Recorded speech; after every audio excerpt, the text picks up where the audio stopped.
Despite winning several awards over the years for his excellence in the Nigerian travel and tourism industry, the latest of which is the Virgin Atlantic Award for Best Revenue Growth and Best Overall Revenue Achiever in 2019, the immediate past president of the National Association of Nigeria's Travel Agencies, Bankole Bernard, has not made a dime in the past 2 months, and that's due to the coronavirus pandemic, leaving him wondering what to do with the 160 employees working in his company. He's in our studio now to speak on the dynamics of the pandemic in this industry and future projections. Well, welcome to the show, Bankole. Thank you for joining us.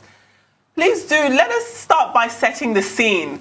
Before we get into what I'd imagine would be the negative territory of what is happening right now, tell us about Nigerian tourism in its prime. What was it like before the pandemic hit us here? Okay, thank you very much.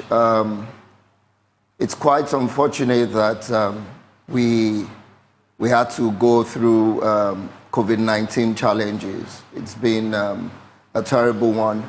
Before now, we started experiencing growth. 2019 was quite good for us after we've had a nasty experience in 2018 with the airlines as a result of foreign exchange challenges and what have you. Then 2019 became very stable. We moved into 2020, January, February. We had challenges in February with the weather, and we were just hoping to take off from there. Then here we were faced with COVID-19 challenges. I would say that it took us from our peak to our zero level.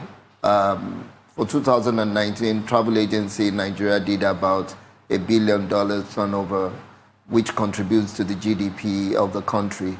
Then all of a sudden, we're back to zero where we're making no money and being faced with laying off staff, cutting costs, closing offices, and what have you. Those are the things that we've been faced with in the last 2-3 months. And a glimpse of hope is beginning to appear. Hopefully, we're looking forward to the Nigerian airspace being opened for commercial flights in June. And when that happens, then maybe we could start seeing passengers showing interest in traveling again. Because when there's no airlines flying, it affects the tourism sector completely. Definitely. All right, definitely. You're up there. One can't help but feel for you, not having made money in 2 months, and then how you're coping with your 160 employees or thereabout. Incidentally, Bankole, it's this industry that has kind of exacerbated, the coronavirus reason for closure of borders, no travels, stopping air travels. So what's your greatest challenge for this industry or in this industry since the onset of COVID-19? Can you come again? I didn't. What's your greatest challenge? I said this industry, it has, exacerbated the question of coronavirus because, it was through travels in the first instance that people started, infecting others and all that. But I'm asking, what's your greatest challenge since in this industry since the onset of COVID-19? Well, the greatest challenge has been the fact that our industry happens to be the most sensitive and the most hit by this COVID-19. And the challenge with that is the fact that if you restrict movements, then the transmission of the virus will drop. Now, we are in the business of moving passengers from point A to point B and thereabout. So for us, it's a total shutdown. And as a total shutdown means there will be no revenue for us. No revenue means that no revenue for the government agencies, no revenue for the airlines, no revenue for the travel agencies, and what have you. So it's something that is of essence that we start to look at other instances where we can make money now. We can't do things the way we're doing it before. And right now, we are beginning to embrace the new normal, which is digital transformation is what a lot of people are embracing now. Yes, we're going to see a drop in passengers. We're going to see a drop in our business, as it were. But even at that, we still have to keep moving. We want to go back into the business and be assured that at least people can move around as they have been moving, but they will embrace new ways of doing business. We, for instance, we've been faced with reducing staff strength, focusing more on using digital means to get certain things done.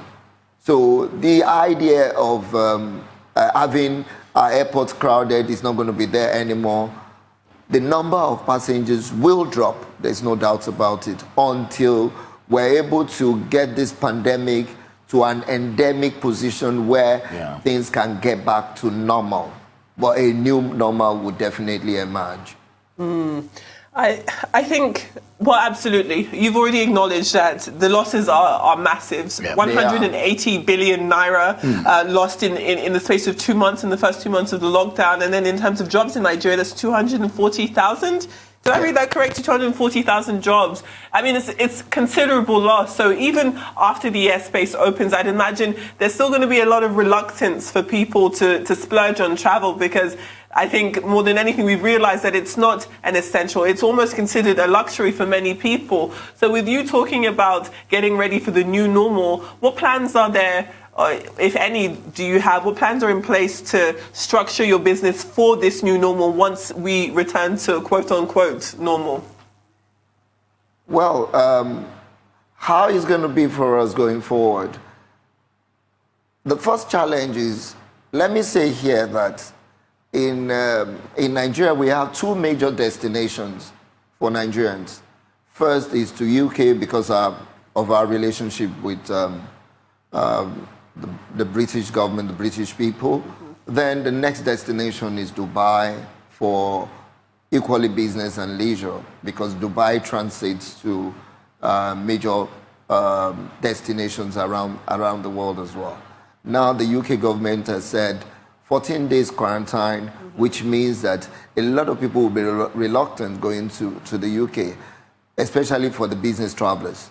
A business traveler that is going for 3 days and is going to be quarantined for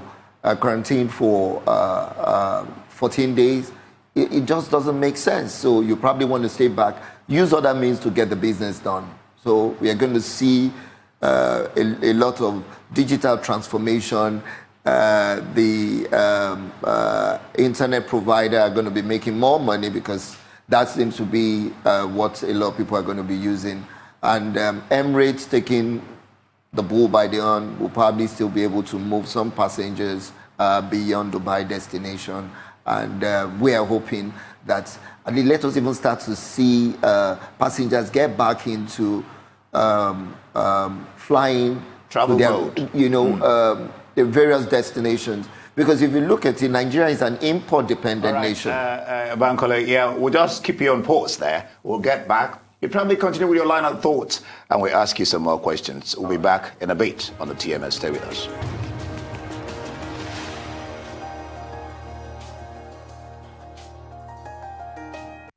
All right, you're still watching the TMS, and we're discussing with the immediate past president of the National Association of Nigeria Travel Agencies, Bankole Bernard. Bankole, glad to know that you're still there. Let me ask you this straight out. What's been the industries generally, not just you, all of you, both here in Nigeria and all over the world, what's been the industry's go-to mechanism, up till now? How have you been coping? What have you been discussing among yourselves, at the present, and then going forward, maybe plans what to do when eventually you get back into business? Your go-to mechanism. The first thing we did with ourselves, which, of course, that IATA is the governing body of all the airlines all over around the world. There's been a lot of encouragement trying to create a psychological balance and encourage ourselves that travel will happen again. Because when you look at it, air transport is still the fastest and the easiest means of moving around. So there's no how that can go into extinction. So psychologically, we get ourselves prepared that, look, our business is not going to go into extinction, we're going to come back to life. Then two is to start remodeling our business in the sense that why don't we look at other means?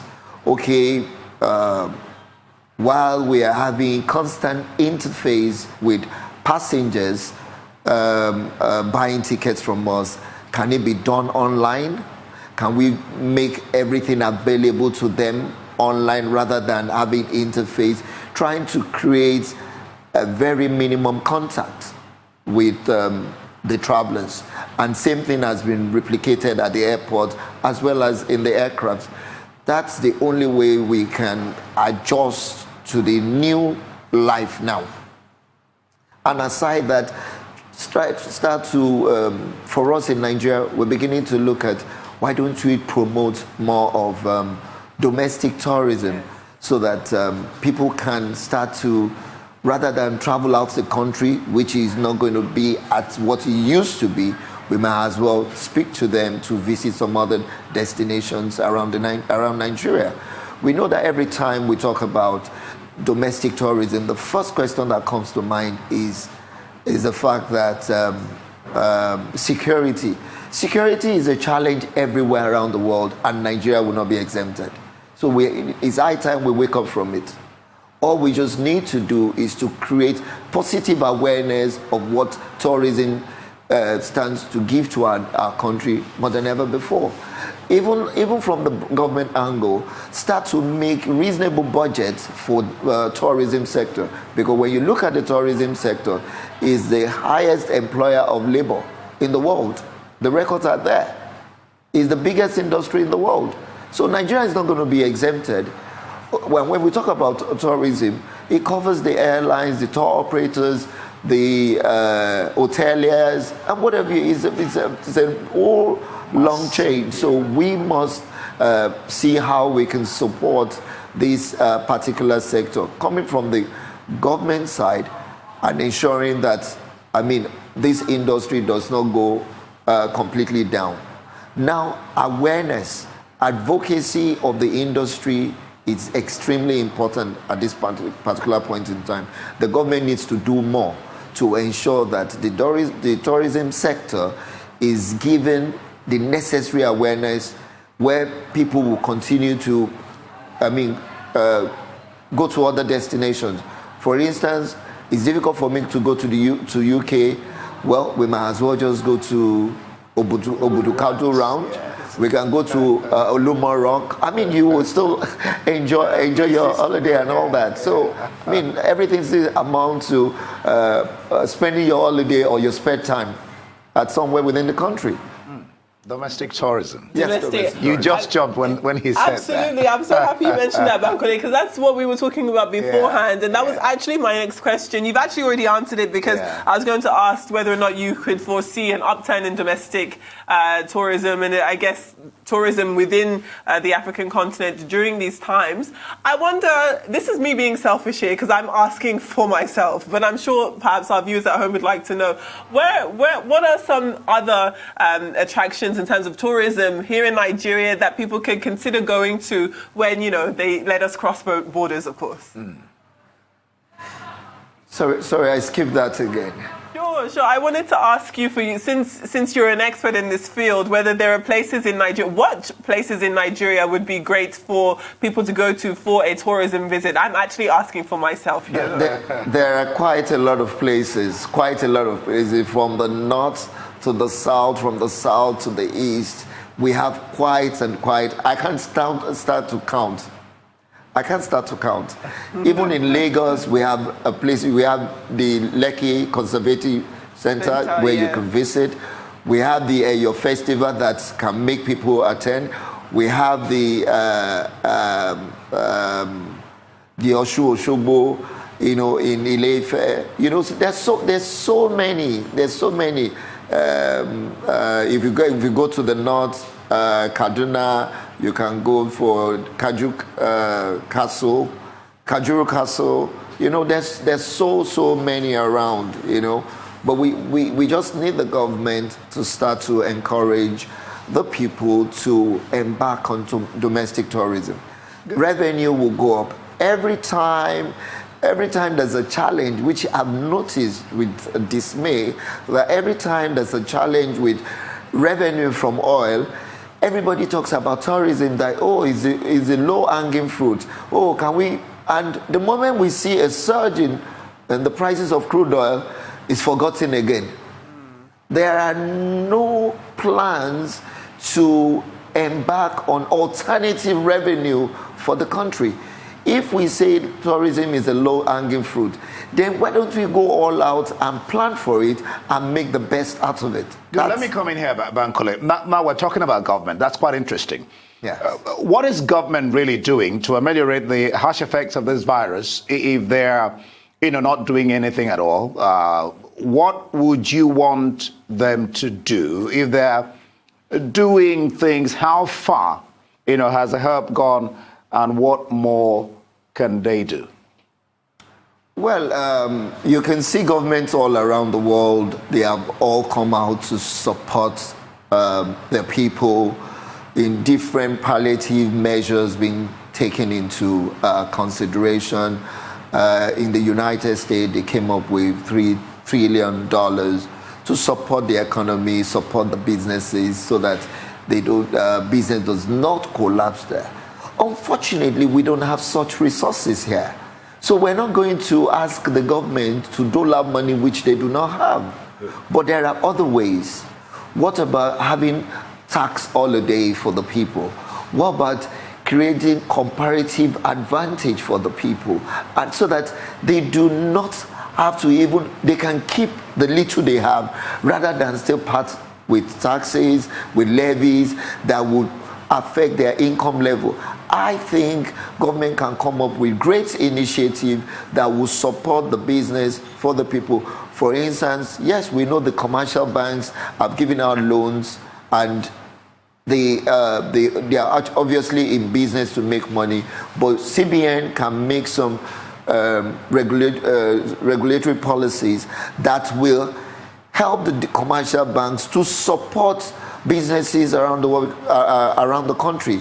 As you all are aware, that the private sector in the last few years has been growing in Nigeria, and we shouldn't allow the pandemic to kill the growth we've gained in the last few years. Are you interfacing with the government? These suggestions you're making are quite interesting, but is there any way that you're interfacing with the government to pass across these ideas? Oh yes, in the aviation industry, we have written to the government, letting them know the various challenges and providing solution to those challenges that we have. We did this through the association. We have an umbrella body called FTAN, that is responsible for all the travel agents, all the tourism associations in the country. So a letter has gone out to meet both the Minister for Tourism and the Minister for Aviation, letting them know how the government can be of support to this industry that is contributing to the GDP of the country.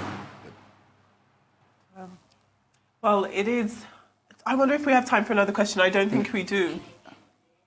We don't. Oh, yeah. Bankole Bernard, thank you so much for your time with us this morning. That was an incredibly interesting discussion, and I will be researching on my next trips for when we're done.